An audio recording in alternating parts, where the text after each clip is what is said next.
Jared, you have the challenge of playing a sick man, and you feel quite ill just watching you. Really, I mean that coughing.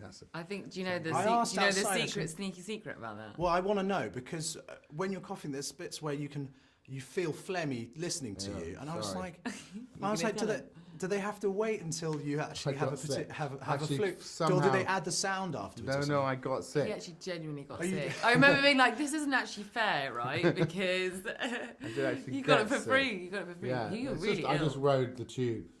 You're going to get sick. If you go on the tube long enough, you'll get sick. I sat next to everyone. That's a terrible advert for London. It's true. Well, particularly at that time of year, you know. You sit on the tubes, just sit next to anyone who's coughing and you know, breathe. Yeah. Sorry. Basically. That's what I did. He's licking the rails. I actually started to get worried that I was going to get better. Yeah. He kept saying, I hope it lasts. Yeah. I never wanted to smoke again after seeing you do that as well. It's like you've got cancer and then you're puffing away. It's rank. You're both incredibly smartly dressed today, and I've always wondered did you think because you're playing royals, you now have to you feel like you'd be letting them down if you weren't incredibly dapper? Or just do you always... I'm quite scruffy in real life. Yeah, I think you've got to represent, you know. You're always well dressed. I think it would be a bit weird if you showed up in a sort of jeans and a filthy t-shirt. You look great.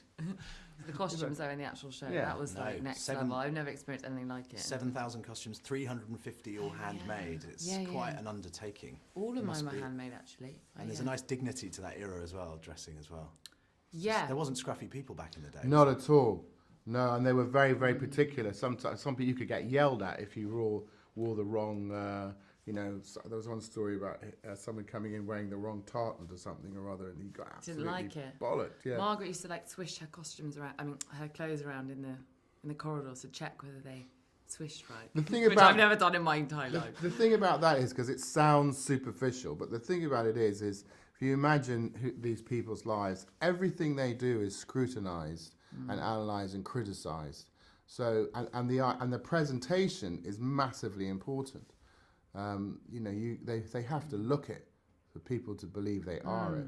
And the interesting thing is, there's one scene where Elizabeth is I don't know if you've seen this yet, when all these women come out, these models come out in the different dresses for the tour that she may or may not wear.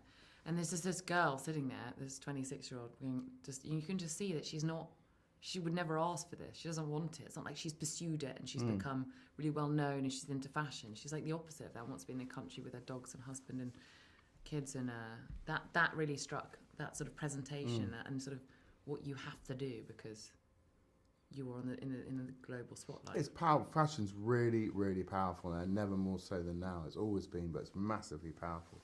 Yep. You think of what, and this is slightly off topic, but you know, what Victoria Beckham did for David Beckham, she did. She made him the thing that he is. All right, that's slightly off topic. That's awesome. And that's it. Now we're moving King on. George. Talking about